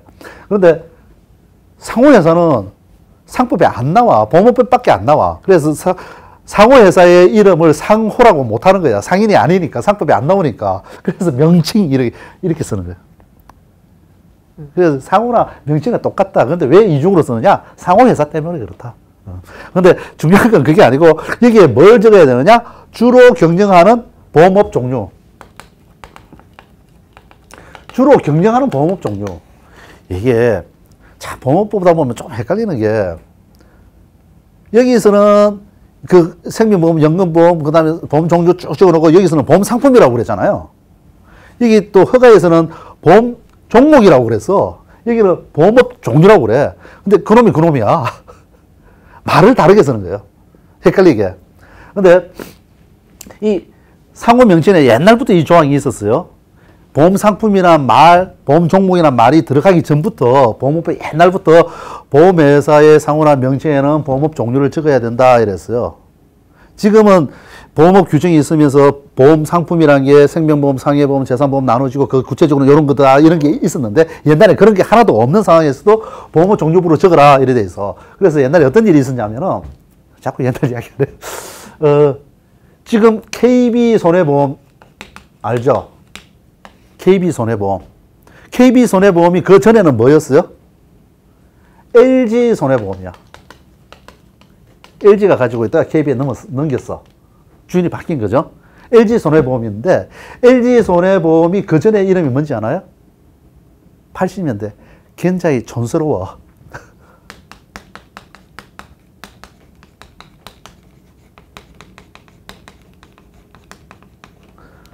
범한화재회사예요. 옛날에는 보험회사 이름들이 보험업 종류를 표시하라 이렇게 돼 있었거든. 이게 보험업 종류가 우리가 자본금에 있는 저 종류대로 이제 소규모의 종류 있잖아요. 그렇게 표시를 했어. 그래서 생명보험회사는 뭐 생명보험은 생명 자체가 대분류이면서 그 밑에 생명과 연금으로 소분류가 되어 있잖아요. 그래서 생명 쓰는 건 문제가 없어. 근데 손해보험회사는 대분류가 손해면서 밑에 안에는 뭐가 되어 있어? 화재, 해상, 책임 막 나눠져 있잖아. 그래서 손해보험회사는 옛날에 어떻게 썼다? 거의 화재, 해상으로 쓴 거야. 동양 화재 해상, 뭐, 지금도 화재 해상 많잖아요. 전부 다 화재 해상. 다만, 특이한 회사 하나 있어. 다른 사람 전부 다 화재 해상 쓰는데 옛날부터 특이하게 나는 튄다. 나는 해상 화재로 쓸래. 어느 회사? 아, 잘 보시구나. 다른 데가 전부 다 화재 해상 쓰는데 꼭 한 회사가 이상한 회사가 있어. 우리는 화재 해상 안 쓰고 해상 화재 쓸래. 현대. 현대가 해상 화재잖아. 근데 옛날에 화재 해상 이랬 썼거든. 그러니까 삼성화재도 삼성화재 해상인데 원래 이름 뭐였어요? 안국이었어. 안국화재 해상이었다고. 그거 할 때 범한 화재 해상이 있었는데 이거를 LG에서 인수를 했어. 인수를 하고 난 다음에 화재 해상 자기는 싫다. 그래서 처음으로 손해보험이라고 쓰려고 했어. 그래서 손해보험으로 딱 명칭으로 들어가니까 금융위에서 그 당시 금융위에서 이거 보험법 위반이다 이거야. 왜? 보험업 종류를 써야 되는데 남들처럼 화재 해상, 화재나 해상을 짓든지 아니면 자동차 짓든지 이리 적어야지 손해는 못 쓴다 이래 된 거야. 그러다가 이제 법이 바뀌면서 대분류를 손해, 생명, 재산하고 소분류를 또 놓으면서 이것도 쓸 수 있고 저것도 쓸 수 있어. 그래서 일반적으로 전체 보험정보 전체를 허가받은 사람은 손해보험사 전체 허가받은 사람은 이제 손해란 말을 최근에 쓰기 시작했어요. 이제 각자 받는 사람은 자동차 해상 쓰지만 근데 지금 뭐 삼성화재나 뭐 동양화재나 이런 데도 사실은 손해보험 전체를 허가받았잖아요. 근데 옛날부터 써온 관행이 있으니까 그냥 화재 해상으로 쓰고 있는 거예요. 손해라고 써도 문제가 없다. 제가 주로 경영하는 보험업 종류를 적어라 이랬거든요. 뭐 그것도 하나 그런 거예요. 교보생명 원래 회사 이름이 뭔지 알아요? 대한교육보험이야. 교육보험을 자기는 팔겠다 이거야. 근데 교육보험은 70년대 좀 팔았죠. 80년대 안 팔려. 그러면서 교육보험이 전체 시장에서 10%도 안 돼. 그러니까 교육보험 좀 이상하다. 그러면서 회사 이름을 교육보험 우리 많이 팔았으니까 교보라고 이름을 붙이고 생명이라 붙이자. 그래서 이름을 바꾼 거야. 이 이야기를 하는 거는 보험회사는 반드시 보험업 종류를 표시해야 되는데 이 보험업 종류라는 것이 반드시 제가 제일 많이 팔아야 되는 건 아니다. 그 중에 자기가 주로 팔겠다 하는 걸 붙이면 돼. 근데 그 소분류에 의한 거 화재 해상 이렇게 붙여야 되느냐? 손해보험 이렇게 붙여도 되느냐? 이래 하든 저래 하든 문제는 안 삼는다. 다만 전부를 허가 안 받은 회사가 손해보험 쓰면 이상한 거지. 자동차만 허가 받아놓고 땡땡 손해보험회사 이렇게 쓰면 그건 문제가 돼. 저는 자동차밖에 허가 안 받았으면 자동차로 써야지. 그 이야기고요. 그 다음에 밑에 보면 보험회사 아닌 자는 상호 명칭에 보험회사임을 표시하는 걸 쓰면 안 된다. 당연하죠. 제가 지혜 쪽에서 일을 많이 하는데 이 사람들이 지혜라고 들어보셨어요? 지혜 이야기하는 거. 지혜가 제너럴 에이전시라고 해가지고 대리점이에요. 우리가 판매 조직이 대리점이 있고 설계사가 있고 중개사가 있는데 요즘은 대리점이 법인 대리점 규모가 엄청 커졌어. 엄청 커져가지고 우리나라에서 설계사 숫자가 제일 많은 데가 삼성생명이에요. 삼성생명이 설계사가 한 2만 7천 명 돼. 그 교보하고 대한이 두 번째 큰데 얘들의 설계사 숫자가 한 1만 8천 명, 좀 줄어가 1만 7천 명 돼요. 우리나라에 보험 파는 사람이 30만 명이 돼. 굉장히 많아요. 이 국회의원도 보험을 함부로 무시는 못해. 설계사는 잘못하면 표 다 떨어져. 굉장히 많아. 30만 명이 되는데, 문제는 이 법인 GA가 대리점이 커지면서 지금 법인 대리점이 4천 몇 개인데 1,000명 이상 되는 게 지금 한 15개, 20개 돼요. 이 중에 제일 큰 거, 그러니까 GA 코리아 같은 경우에, GAK 같은 경우에는 지금 거의 한 2만 명 돼. 교보하고 대한보다 설계사 수가 더 많아. 조금 있으면 삼성보다 더 많아질 거예요. 근데 요거 말고, 14,000명, 13,000명 되는 데가 또 있어. 한 7,000명, 8,000명 되는 거 되게 많고, 보험회사보다 이제는 이 대형 대리점에 일하는 설계사 숫자가 판매 주식이 훨씬 많아진 거예요. 이제 지금 보험의 판도는 세상이 완전히 바뀌었어요, 사실. 이제 그 옛날에 우리가 그런 이야기 했다고. 이마트가 막 들어서고 막 이러면서, 그 다음에 하이마트 들어서고, 전자제품 막 할 때, 하이마트 들어서고 하면서 삼성전자 대리점들 막 망가졌잖아. 그러면서 유통이 제조를 장악한다. 들어보셨나요? 제조 쪽은 힘이 없어. 유통 쪽에 힘 다 있는 거야. 이마트가 힘이 세지 삼성전자 뭐 만드는 건 잘할지 모르지만 고객한테 힘이 없어. 유통이 세상을 흔드는 거예요. 지금 금융시장도 이제는 유통이 장악한 거야. 이쪽이 파는 사람들이 훨씬 많아요. 이제 보험회사보다. 그래서 오히려 보험회사한테 이 사람들이 큰 소리쳐. 이 수수료 말고 수수료만 주지 말고 우리 좀 팔아줄 테니 실적도 좀 내. 막 이래서 갑질을 한다는 거예요. 그래서 금융위가 도저히 안 되겠다 해가지고 GA 두드리 폐기로 나섰어. 그러다 보니까 우리 그 보험법에도 모집과 관련된 양이 점점 많아지는 거야. 옛날에 모집 단속법이라든지 우리 처음에는 얼마 안 됐거든. 이게 붙을 때. 그게 모집 부분이 점점 양이 많아져요. 모집에 대한 규제가 점점 많아져. 그래서 보험회사 임원만 옛날에 결격사유 뒀는데 이제는 보험 대리점 임원에 대한 결격사유가 보험회사 임원처럼 쫙 있어. 그거 다 외워야 돼, 우리. 네. 모집 쪽 양이 굉장히 많아졌네요. 무슨 이야기 하다가 썼지? 예? 상호 명칭하다가. 근데 얘들이 커지면 커졌는데, 저가 마치 보험회사인 줄 알아. 그래서 고객이 전화하면은, GA 코리아, GA 코리아가 뭐 하는 회사죠? 이러면 그 담당자가 그래. 저희는 보험회사인데요. 이래. 저 보험회사 아니거든. 근데 큰 GA 코리아, 그 다음에 A 플러스 에셋 들어봤나요? A 플러스 신문에 나오는 거, 피플 라이프, 뭐 등등, 이런 데가 마치 보험회사처럼 해요.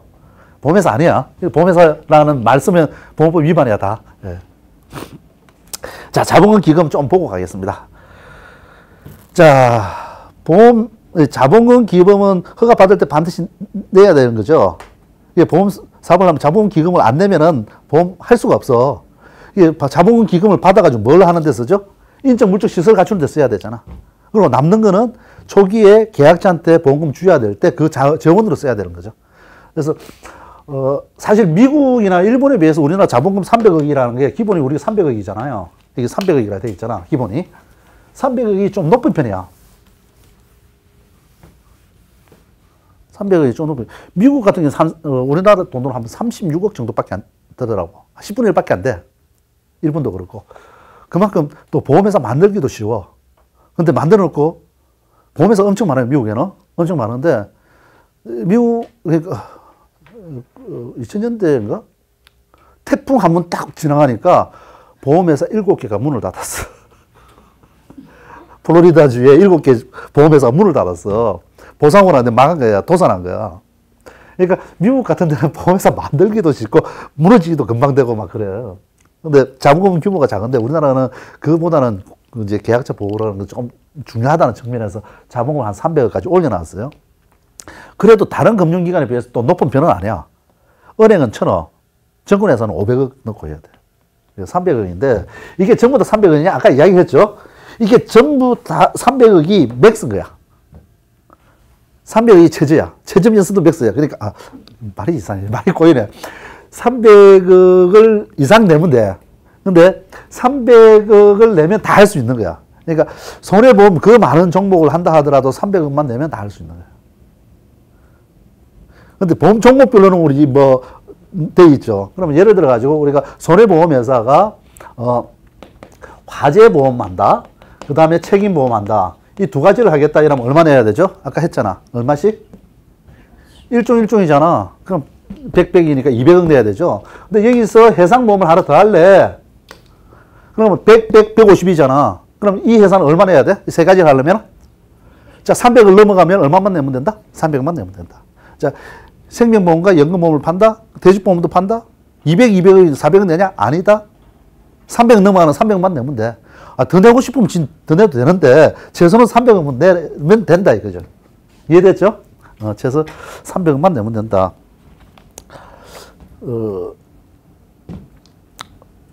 아까 이제 종목별로 금액은 아까 이야기 다 했으니까 알고, 그 다음에 스케다시 쭉 나와 있는 그 가들은, 가들은 얼마? 50억 내면 된다. 그 다음에 합격이 300억 초과해야 300억 내면 된다. 이거 굉장히 쉬워. 아까 그 표 외우면 되니까. 그 표도 옛날에 1종, 2종, 3종 생각하면은 외울 수 있죠. 예. 근데 이게 밑에 있는 통신판매 전문회사 몇 줄 안 되는데 이게 시험이 잘 나와. 별거 아닌데. 통신판매 전문회사는 뭐라고 되어 있어요? 얼마를 내면 된다? 3분의 2를 내면 된다. 3분의 2. 교보학사. 무슨 회사죠? 예. 보험 공부는 안 하셨는데 보험은 참 잘 하시는데요. 이제 보험 공부 처음 하신다면서 보험을. 보험을 참, 생활에서 보험을 많이 하시네. 교보학사라는 회사가 있어요. 교보에서 만든 손해보험인데, 교보학사.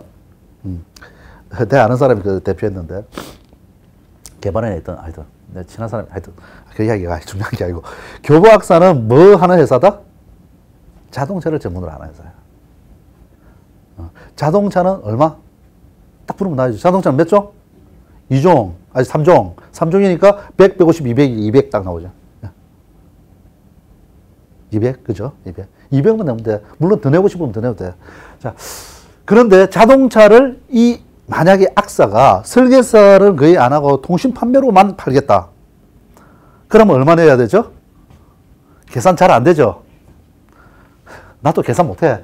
자, 이렇게 하면 되죠. 그죠? 400 나누기 3 하면은, 이렇게는 딱 떨어지는 숫자가 나와야지 시험에 이렇게 나올란가? 나누면 되죠. 뭐. 100, 3, 390. 10이 남네? 10이 남으면 3인가? 0.3인가? 134억 정도 내면 되겠네. 이해되죠? 근데, 그럼 통신 판매 전문 회사라는 것이 3분의 2면 내면 된다 이랬는데, 그럼 이 통신 판매 전문 회사라는 놈이 어떤 놈을 통신 판매 전문 회사라고 하느냐? 이게 더 중요해요. 자, 통신 판매 전문 회사란 이래놓고, 총 보험 계약 건수 및 수입 보험료의 90% 이상을 통신 판매로 파는 거다. 통신 판매가 우리가 뭔지는 알죠? 전화, 우편, 뭐, 이렇게 통신으로 파는 건데, 이게 중요한 게 밋이죠, 밋. 밋, 요거는, 밋이라는 건 엔드입니까? 오합니까? 두 개 다 충족해야 돼? 둘 중에 하나만 해야 돼? 엔드죠. 예. 예. 엔드예요. 계약 건수도 90% 이상, 수입 보험료도 90% 이상. 예. 하는 것을 엔드입니다. 두 개 밋이라고 되어 있다. 또는이 아니다. 예. 이거 잘 기억해야 돼요. 별거 아닌데, 요런 걸 살짝 고쳐가지고 나온다니까요. 보험은.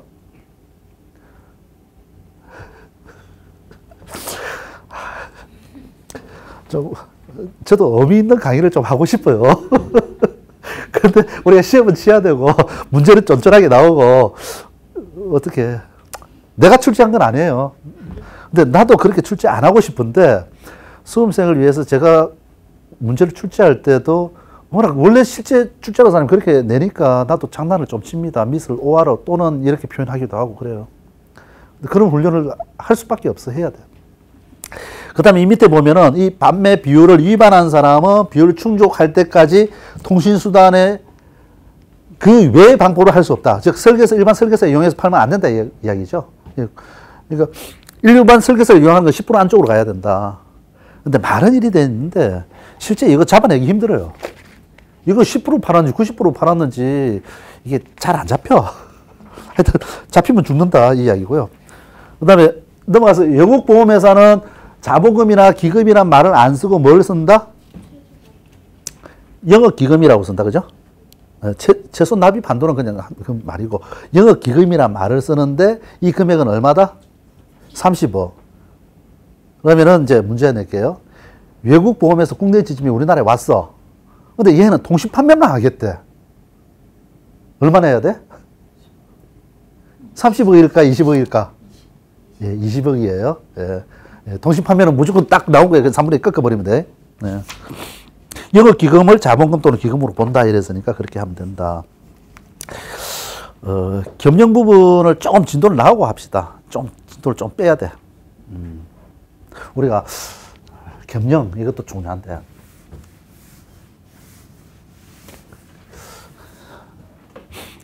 우리가 보험법에서 다루는 이야기가 잘 기억해두면 손해사정 부분에서 상당히 도움되는 것들이 있어요.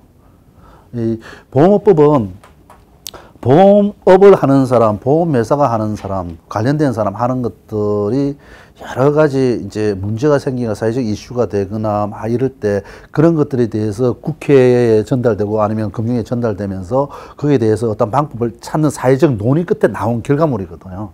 거기에는 상당히 많은 보험학자들도 같이 들어가 논쟁을 하는 거예요. 보험법 하나 만들기 위해서.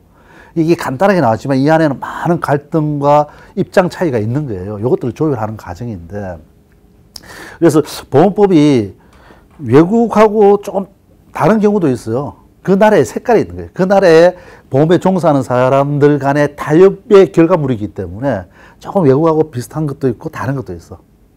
근데 보험계약법 같은 경우는 어차피 이제 법리를 따지기 때문에 일단 법리의 기본 골격이 흐름이 있는 거죠. 그러니까 민법이라는 게 독일법을 바탕으로 해가지고 일본에서 받아들였고, 우리 일제시대 때 일본의 법을, 민법을 받아들였고, 우리가 1960년에 우리나라 법을 민법 상품 만들었다 하지만 사실 근간은 일본 거야. 그래서 독일법의 계통을 그대로 이어왔거든. 독일법은 연역적 사고를 하기 때문에 기본 위에서부터 쭉 밑으로 끌고 오는 사람의 사고에서 나오는 거예요. 영민법은 다르죠. 영민법은 판례법이잖아. 어떤 사고가 있으면 저끼리 싸워서, 그러니까 어떤 사안이 있을 때 이제 독일법은 이런 사건이 생겨서, 그럼 그 사건이 왜 생겼을까? 그 사건의 원인은 뭘까? 우리가 어떻게 정의를 내려야 될까? 여기서부터 쭉 생겨가지고, 그래서 그랬구나. 아, 요거는 그러면 이렇게 해석해야 되겠네. 이렇게 생각하는 거고, 영민법은 싸웠어. 왜 싸웠어? 이래 싸웠어? 네가 잘못한 거 같네. 너도 잘못한 거 같네. 요거 따지고, 요걸 바로 해결하는 거야.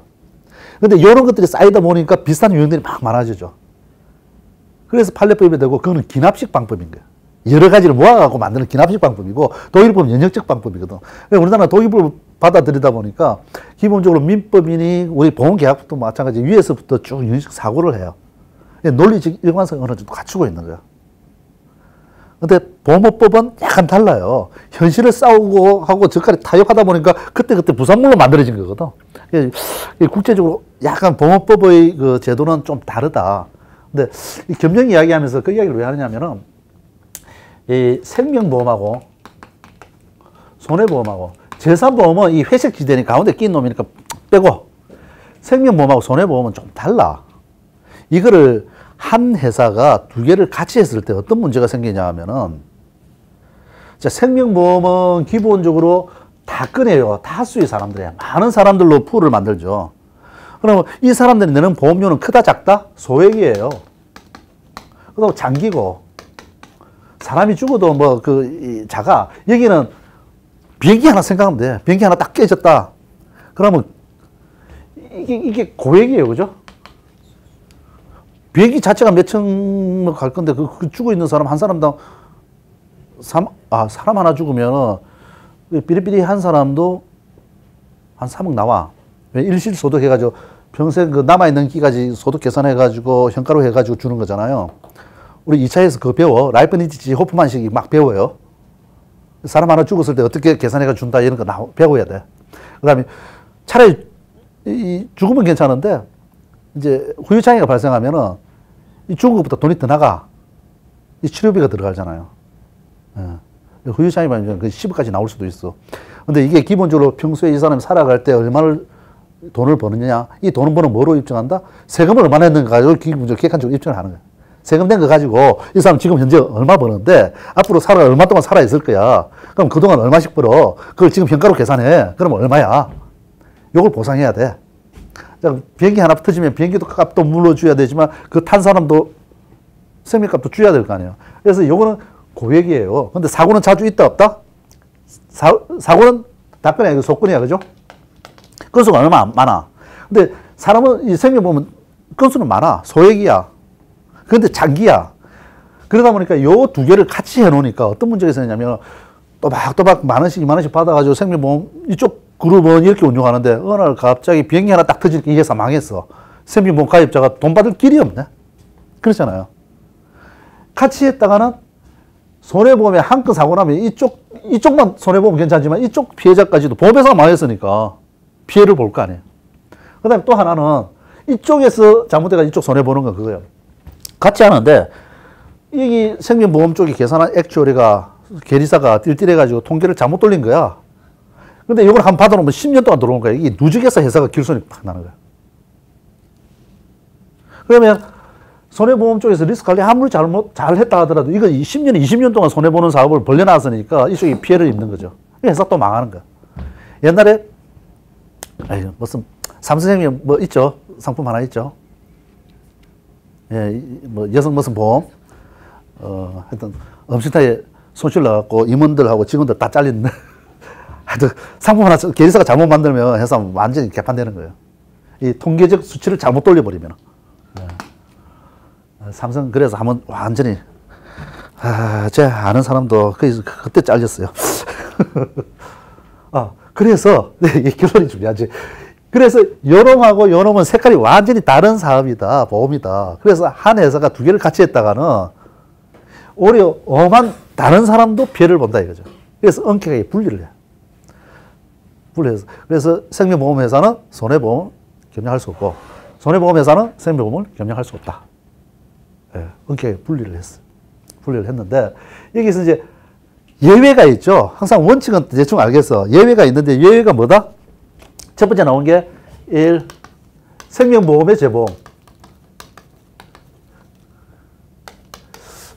자, 생명보험의 재보험은 손해보험이에요? 생명보험이에요? 그렇죠. 재보험이잖아. 생명보험을 재보험 가입했다 하더라도 요 자체는, 재보험 자체는 책임을 지는 거니까, 책임에 대해서 보상해 주는 거니까, 손해에 대해서 보상하는 거니까 손해보험 형태야. 재보험은. 그죠? 재보험, 손해보험이야. 근데 우리가 생명보험 허가를 받은 사람은 생명보험 재보험도 할 수 있잖아. 어떤 허가를 받으면 그 상품의 재보험 할 수 있다고 그랬잖아요. 그래서 생명보험 허가 받았는데 재보험 못하게 하면, 생명보험 재보험 못하게 하면 안 되지. 그래서 생명보험 회사도 생명보험 재보험 할 수 있는 거야.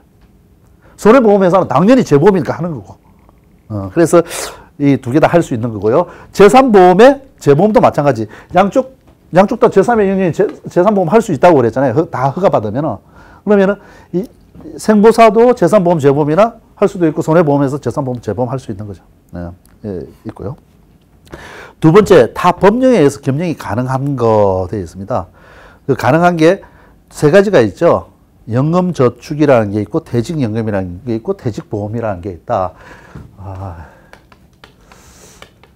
이게 생활보험을 잘 아시는 분은 알 거예요. 이거 연금저축이 뭔지 아시죠? 예. 예. 일반 연금보험하고, 보험에서 파는 일반 연금하고 연금저축은 좀 달라. 연금보험은 우리가 이제 개인적으로 자기가 연금을 걱정해 노후생활을 위해서 자기가 개인적으로 가입하는 거고, 이건 국가 정책적으로 밀어주는 건데, 이게 뭐냐면은, 연금저축을 가입하면은 자기가 낸 보험료, 요거에 대해서 연말에 세금 공제를 해. 세금 공제를 했다가 이 세금을 안 받느냐? 그건 아니고, 쭉 갔다가 실제 65세인가? 그때부터 연금을 받잖아요. 55세인가? 나 뭐 자세히는 모르겠는데, 이 연금저축에 의해서 쭉 넣었다가 연금을 받을 때, 연금 소득이 발생할 때 그때 소득을 매기는 거야. 그러니까 이 사람의 소득을 내가 1년에 1억을 받는 사람이다. 연금저축에 가입을 했어. 연금저축 가입을 하면 이 1억의 소득에 대해서 세금 공제를 연금저축 보험료만큼 해줘. 그럼 소득을 줄여주면 세금을 적게 내겠죠. 세금을 적게 내는데, 이 세금을 적게 낸 걸 언제? 이 사람 정년 마치고 나중에 연금 받을 때 나이 들어갖고 연금 소득만 발생할 거 아니에요. 그 소득에 대해서, 연금에 대해서 종합소득세를 매겨버리는 거야. 세금을 내. 그럼 세금을 이연시키면은 소득이 많을 때 덜 내고 적을 때 내니까 세금은 전체적으로 적게 내겠죠.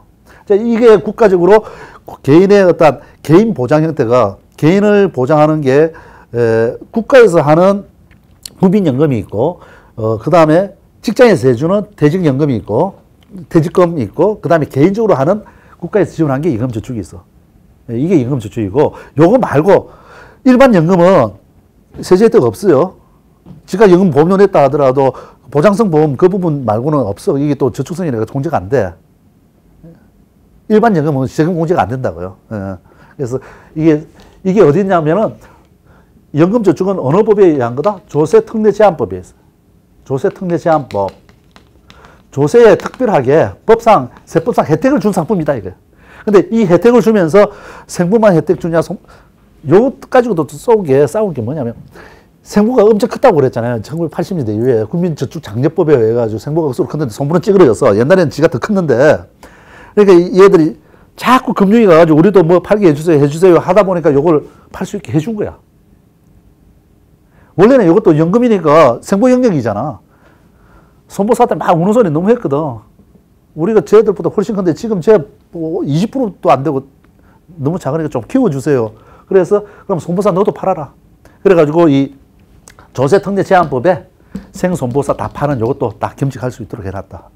됐죠? 두 번째는 뭐죠? 퇴직연금이죠. 퇴직연금은 무슨 법?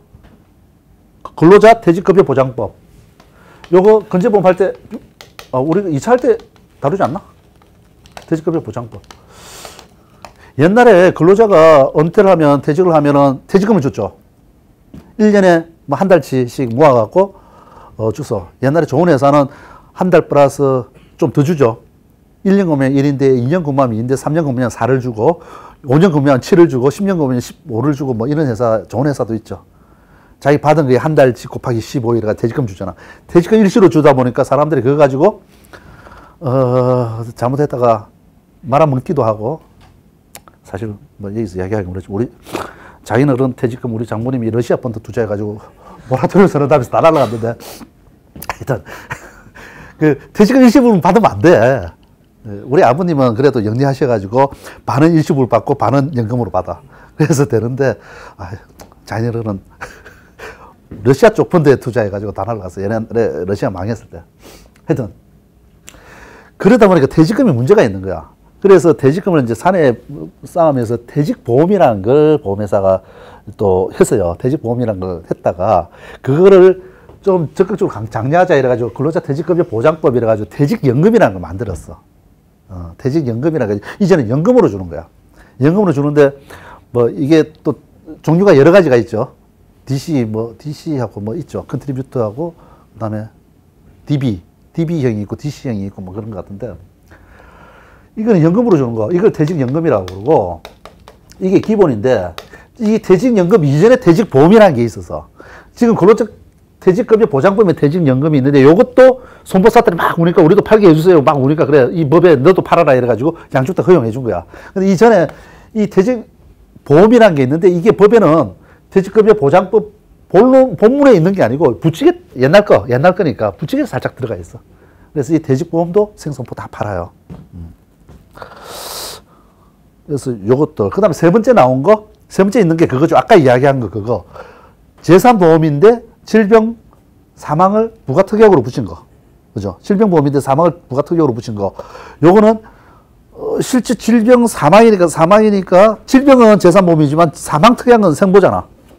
근데 손보도 팔 수 있도록 해줬죠. 다만 조건은 세 가지가 있었다. 뭐다? 80세 2억, 그 다음 만기 한금이 납입보험료보다 작을 것. 자, 오늘 여기까지만 합시다.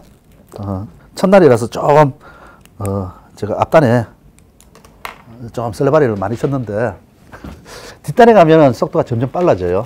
앞단이 좀 중요해서 그래.